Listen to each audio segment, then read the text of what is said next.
Бид бүхэнд айдас байдаг. Заримдаа тэрхүү айдас биднийг амьдаар нь дотроос нь залгиж авснаар хүний амьдрал мөнхийн там болж өөрдөг лээ. Тэгвэл хүнд насан туршийн травмаг үлдээж чадхаар ямар аимшигтай зүйлсийг тэд хийсэн бэ? За юу цаанда манайхаа өнөөдөр та бүдэд сүлд гарсан траума хэмээх нэгэн маш сонирхолтой өрөм цөрлөг ярьж өгөр бэлтгэлээ.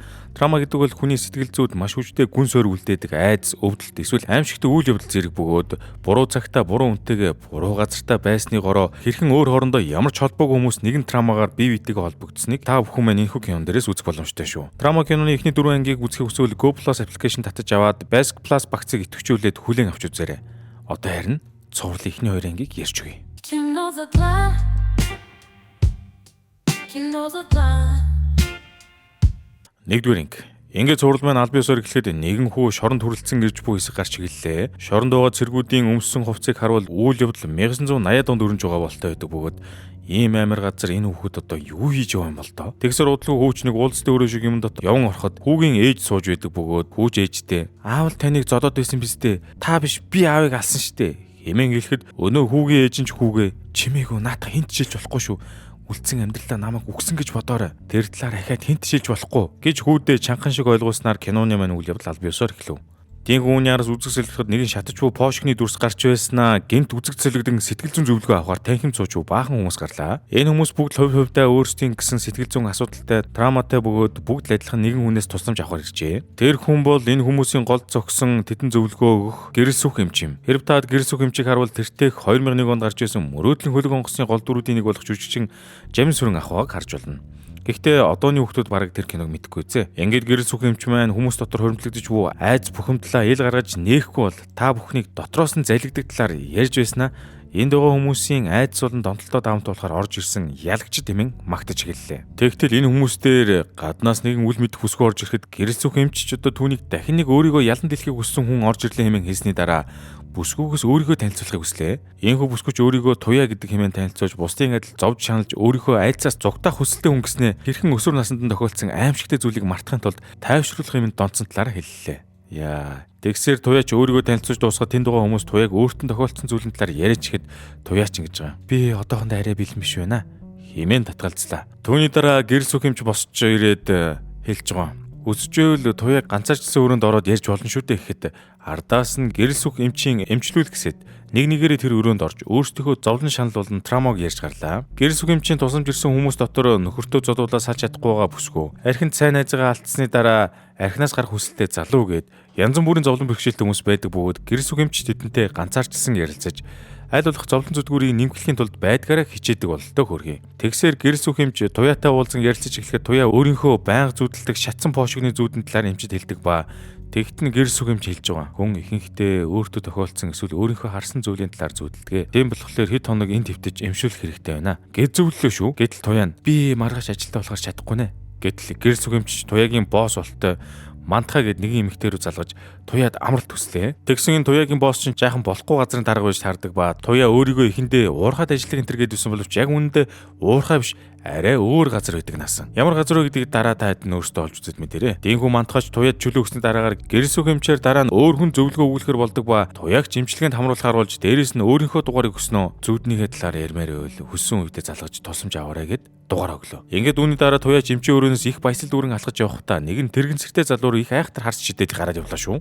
Тэгсэр туяаг гарын явсны дараа гэрэл сүх эмч туяагийн зүүдний талаар гавганцаархнаа байхдаа бодоод байж байсан ба нэх удалгүй эмчийн цусуудын нэг нь гарч ирснээр эмч маань юу ч хэлэхгүй гараад явлаа. Яагаад туяагийн зүүд эмч тэгж их бодогдсон юм бол доо. Энэ зур туяаж гарсан хойно хангал хэмээх нэгэн залуу руу байн залгасан ч уцаа авсангүй тул туяа айжмаар паникд орж нэлээд эвгүй болсон ч гэрэл сүх эмчийн зааж өгсөн амьсгалын дасгалын тусламжтайгаар өөрийгөө тайвшруулж чадав. Тэгсэн ч түүний айдас нэг л тавигдж өгсөнгүй. Үүний дараа туяа машинаасаа буун цагдаагийн газар яван ороод нэгэн мөрдөгчтэй уулзаж ягаан гэргэх тэр газрын талаар мэдээлэл өгөх гэж байсан ч яг тэр мөчтөнд төрсөн дүүн залгаж яаралтай мөнгөний хэрэг гарсан талаараа дуулгасан тул туяач цагдаагийн газарт мэдээлэл өгөх гэж байснаа болоод гараад явчлаа.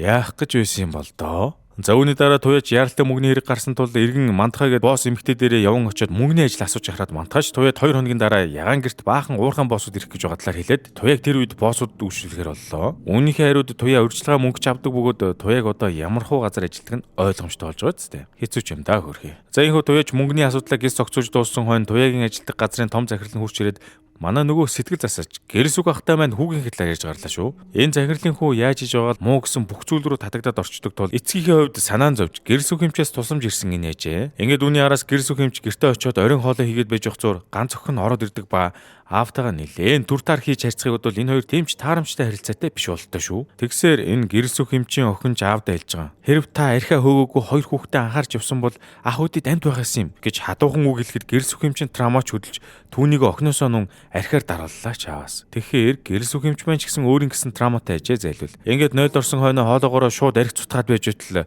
туяа жимч рүү залгаж уулзах хэрэгтэй байгаалаар дуулгалаа. Туяа яах гэж гэрс үг хэмчийг маань дуудсан бэ гэхлээр уг нь амраад эмчилгээ хэлэх гэж байсан ч яаралтай ажил гарч ирсэн тул чадахгүй гэдгээ хэлэх гэж байсан юм байна л да. Тэгэхдээ бас болоогүй өөрийгөө уурхаа руу явна гэж мэгээд худлаа ярьстэй. Түүний дараа гэрс үг хэмч маань жаахан халамцуу туяатай очин уулзахад гинт туяагийн идчихсэн хоолны үнэрийг авангуудаа дотор нь мухаа өргөд гаран бөөлжлөө. Энэ үеэр туяад бас нэгэн дуудлага ирдэг ба туяа руу нөгөө ангийн ихэнд эмчилгээн дээр ирсэн байсан тэрэгэн зэртэй залуу залгасан байжээ. Тэгэхээр энэ хоёр бас нэг нэгээ таньдаг болж таарч байгаа юм уу да. Тэр үеэр өнөө тэрэгэн зэртэй залууч туяад би бүхнийг хэлэх ёстой юм байна гэж хэлэхэд туяач гинт паникнд орсноо нөгөө залуу руугаа хөнгүүг яасан явчиход энэ хоёр чинь шууд барилан хийгээд начлаа.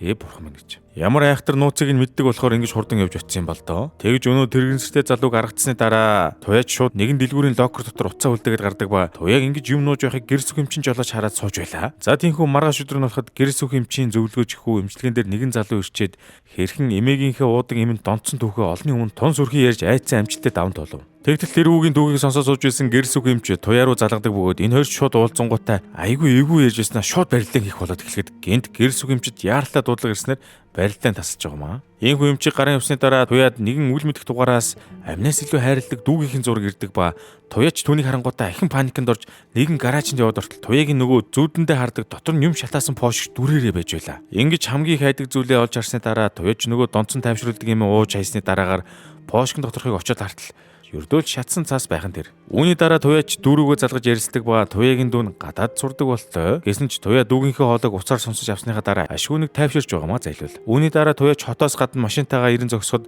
нэгэн цагаан Прадо ирж зогсдог ба туяач тэр Прадо руу шууд нэг юм шидж өгснөө араас нь уцаар залгаж миний дүүг 50 амьдруулаарай. Хэлсэнтэй заавал хүрээрэй гэж хэлэн өөр нэгэн амралтын газар хурч ирэв. Ингээд ирснийхээ дараа туяач гэр дотроо ахын газ нээж тавьснаа. Өөрийнхөө хамгийн дуртай дууг сонсоод хэвтээд өгдөг ба ингэж зурлаа маань ихний анги тун учир битүүлэг байдлаар төгсөв. Ийхүү зурлын 2 дугаарыг эхлэхэд гэрс үг эмч туяагийн уулзах гэж байсан өнөө мөрдөгчтэй уулзаа сууж байлаа шүү. Тэгсэн яасан бэ гэсэн чинь өмнөх ангийн төгсгөл туяа гэр дотроо ахын газ тавьж байгаад байшинтайгаа дэлбэрэн нас орсон байлаа. Тэгэхээс өмнө туяа сагдагийн газар ирээд ягаан гэр гих газрын талаар ярьсан байдаг бөгөөд өнөөдөр мөрдөгч нь гэрс үг эмчийг дуудсан учраас тэр байж. Ингээд гэрс үг эмч туяаг өгсөн талаар хэцүүхэн мэдээг сонсон эмнэлэг яваад өгдөг ба үүний дараа бид туяаг нас орохоос хэд хоногийн өмнө үйл явдлыг үзчихлээ. Ийхүү үзэг зөвлөгтөд нэгэн залууч нэлээд сайн ууж авсны дараагаар туяагийн өмнөх ангийн төгсгөлд очисон амралтын газар хүрэлцэн ирэхэд туяагийн дарга мантахаж өнөө залуу өгтөж аваад өөрт нь нэг өрөө бэлдсэн байгаа энэ төр гэдэглээ шүү. За үүнийг сонсны дараа өнөө залууч өөрт нь бэлдсэн гэрийг нь хайгаад явж байхдаа туяаг олж хардаг ба туяа энэ залуу хоёрч бие биенээ таньдаг болтой бие биенээ хараад бөөн шок боллоо. Түүний дараа өнөх залууч туяаг юу хийж байгаа талаар нь асуудаг ба харваажийн ийм газар ингэж байж байгаад нь бүр итгэж өгөхгүй байдаг шүү. Тэгж хэсэг бухимдаж гарсны дараа өнөө залуу туяаг зөндөө хайсан талаараа хэлж хамтдаа яваад үг ихэд туяач хэлж байгаа. Гинт гарч ирэхэр чинь юу ч болоогүй юм шиг дагаад явна гэж бодоо юу. Хэмээн хэлж манай залуу бүр нэг нүдэрээ тоож харсангүй. Нөгөө залууч гарч явахыгаа өмнө хэлж байгаа. 14 жилийн өмнөх хэрэгээс болоод чи энд байгаа юм уу? Чамайг энд байгаад би буруутай гэж хэлээд хаалга саван алга болов. Киноны үйл явдал уламж ихтэй болоод идэг шүү. Ингээд туяаг энд байгааг мэдсэний дараа нөгөө залууч нь мантхууд дээр явж очиод туяа яахлаар энд байдаг юм гэд баг алангаа алдаг ба мантхаж хэлж байгаа. Танаа аав мэдэж байгаа гэж хэлэхэд өнөө залуу маань ч гараад явж байгаа юм. Тэгсээр орой болоход тэр залуу аавтайгаа уулзах гээд гэртээ иртэл энэ залуугийн аав чинь нөгөө мантхогийн захирал авахгүй гэж тайруул яах вэ? Тийхүү залуу маань гэртээ ирэнгүүтээ аавтайгаа худлаа тамхилах нэрийдлээр ээжээсээ хоол ицснэ хэлж байгаа. Таны тэр ажилуулдаг балер газар чинь туяа юу хийж байгаа юм бэ? Би тэндээс туяаг авна гэж хэлээд аавтайгаа түр тар хийгээд гараад явлаа. Аав хөө хоёр алдцах үедээ бурхан тэнгэр мэн гэж. Ингээд үүний араас маргааш өглөө болоход манай залууч одоо туяаг яг дүүг гадаадаас ирэхэд нь тосоод явж байхад нь очоод ахин туяаг тэнд байгаад нь өөрийгөө буруутай гэдгээ хэлсэн ч бас л бүтсэнгөө. Тэндээс бид залуугийн нэрийг хангал гэдгийг олж мэдж байгаа юм. Тиймээс туяа чамгаа сайртай удаан уулзаагүй дүүтэйгээ хамт цагийг өнгөрүүлэх гээд үжид дахин ажилласан залгаа дуудаад болсонгүй хөрхий. Тиймээс дахин шөнөөрөө болсон ч туяа нөгөө ажил дээр яваад очтол гэрэл сүхэмж тэнд нь байж идэг бөгөөд тэгс нөгөө тэрэгцтэй залуу туяаг дахиад дутсан байжээ. Ингээд туяаш өнөө залуутайгаа дахин уулзсан хойгоор гэрэл сүхэмжч одоо тэрэгэн зэртэй залуугийн ээжтэй машинд ярилцсан суудаг ба тэр үеэр тэрэгэн зэртэй залуугийн ээж гэрэл сүхэмжид талархал илэрхийлж байгаамаа. Тэгсээр үүний араас үзэгдэл солигдоход туяаж дүүгээ нисгээс үдэж өгдөг ба яг тэр үед нь хангал дахиад л туяа руу залгаад очоод авъя энэ төргээд болж байна. Гэсэн ч туяа хангалттай уулздгүй ба оронд нь туяа ахаад нөгөө тэрэгэнцтэй залуу дээр явж очиж байгаа юм. Ийм хэсэг хугацаа өнгөрч манай хоёрч ажиллаад дуусгасны дараагаар туяа өнөө тэрэгэнцтэй залуугаас яагаад тэрэгэнцэр дээр суугасан талаар асуухад залуу туяад хүүхэд байхдаа барилга дээрээс сэрхэн уусан талаараа ярьж гарлаа. Тэгэхдээ энэ залуу барилга дээр байхдаа пошкин дотор дутуу шатсан цогц байгааг хараад цочоод унсан бөгөөд үнийг сонсонгуудаа туяа ахин паниканд орж эмээ ууж байгаа маа хөрхий. Энэхүү залууч туяад яг юм ярьж байхад нь гэрэл сүхэмж залгаад очиж авахар болсон тухайга хэлдэг ба тэгтэн туяа ч гэсэн гэрэл сүхэмждэр ирсэн ээлж зөвлөгөөгөө авахар сууж байла. Энэ үеэр эмч туяагаас нөгөө тайвшруулдаг эмийг нь авснаа эмэндээ хэр донсон талаар асууж гардаг ба туяа маш их айдас давтаж явдаг учраас энэ эмнээсээ бүр хамааралтай болцсон байвал яах вэ? Ингээд туяагийн донтлыг мэдж авсны дараагаар гэрэл сүхэмж туяад хэлж байгаа. Хэрвээ эмээ ингэж их хуугаад байвал эмэндээ донтоо сүултээ үйлчлэгээ болон шүү. Үнэхээр тайвширмаар байгаа бол гүнзгий амьсгал авч байгаарай. Хэмээн зөвлөгөө өглөө. Тэр үед ч туяа эмчийн өрөөс баг зэрэг төгшүүрт авсан янзтай гараад явдаг ба эмгүүгээр хэр удаан тэсэх юм бол доо хөөрхий. Тэнх үүний дараа үзэг солигдоход хангалж мансуурсан байдлаа гэртээ иргэн ирэхэд хангалын аав нөгөө ягаан гэрийн захиралтан ч одоо хүүгээ хамгаалахын тулд хүмүүстэй байсан газрынх нь уул мөрийг устгах гэдэг тушаалыг өгч байгаа юм. Тэгсэн яг тэр үеэр туяа хангал руу залгадаг ба хангалын утсыг манай аймар захирал авснаа шууд утсыг унтраагаад туяаг авахулахаар баахан хүмүүсээ явуулав. Ингээд туяач ягаан гэрт иргэн ирсэн ойноо захирал хүч туяаг баахан хүмүүст хүчээр үйлчлүүлэхээр үлдээдэг ба мэдээж энэ тохиолдолд юугээс сайхан зүйл болох вэ дээ. Бурхан минь гэж. За тэгж өнөө гаруудаа үйлчлэгээ үзүүлсний дараагаар киноны үйл явдал иргэн нийтгүүр анги дээр ирж туяа гэрэл сүхэмжийн зөвлөгөөн дээр орж ирсэн тэр мөч гарч эхэлж байгаа юм. Гэхдээ энэ дунд туяа дүүгээ гаргаж өгсний дараагаар хангалттай уулзахгүй нөгөө тэрэгэнцэртэй залуугийн очихдоо 14 жилийн өмнө хэнийг яагаад тэр пошкин дотор шатааснаа нөгөө дэлгүүрт үлдээсэн гар утсан дээрээ тэмдэглэж үлдээсэн байв. Ингэж 2 дугаар ангийн үйл явдал төгсөж байгаа юм. За одоо киногоо эхнээс нь эхлээд нэг сайн бодож үзье. Туяа 14 жилийн өмнө нэгэн аимшигтэй гэмт хэрэг толбогдсон ба тэгт нь хангал түнтэй хамт цуг үйж. Тэгээд сүүлд уулзахдаа хангалч тэр босон явдал өөрийгөө буруутай юм хэлсэн шүү дээ. Дээрээс нь тэр 14 жилийн өмнө болсон үйл явдлаас үүдээ тэрэгэнцэртэй залуу барилга дээрээс унсан ба тэрэгэнцэртэй залуугийн ээжийг гэрэл сүхэмж таньдаг. Бас гэрэл сүхэмжийн нас орсон хүн энэ хэрэгтэй ямар нэгэн байдлаар холбоотой болох өндөр магадaltaй байна. Ингээд нэг хүний үйлдэлсэн буруу үйлдэл хэрхэн олон хүний насан туршийн трама бол чөөрдгийг бид энэхүү киноноос харж байна. Хэрвээ та бүхэн трама цуурлан үлдсэн 3 4 дугаар ангийг үзэх хүсвэл Go+ аппликейшнаас Basic Plus багцыг идэвхжүүлэн үзэх боломжтой байгаа шүү. Ингээд дарга имчилгээр уулзъя.